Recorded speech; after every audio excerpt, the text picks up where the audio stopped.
ওর বাবা মারা গেছে রোড অ্যাক্সিডেন্ট 8 বছর আগে। 5 বছর আগে ওর মা মারা গেছে লিভার ক্যান্সারে। তারপর ছিল ওরা 2 ভাই।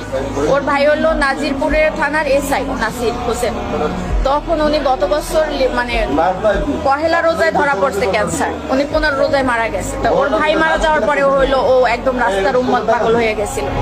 اللهم صل على محمد وعلى ال محمد كما صليت على ابراهيم وعلى ال ابراهيم اللهم بارك على محمد আস্তাগফিরুল্লাহ আস্তাগফিরুল্লাহ। আল্লাহ তুমি আমার এই আস্তাগফিরুল্লাহ 1000 কোটি বছর বাঁচার তৌফিক দান করো। হে মহান আল্লাহ পাক রব্বুল আলামিন, দুনিয়াতে যত বালা মুসিবত আপনি আল্লাহ আজকে এই দোকানটায় বসছি, এই দোকানদার অত্যন্ত ভালো মানুষ ছিল। আপনার দিনের Summertime, summertime, sadness. Summertime.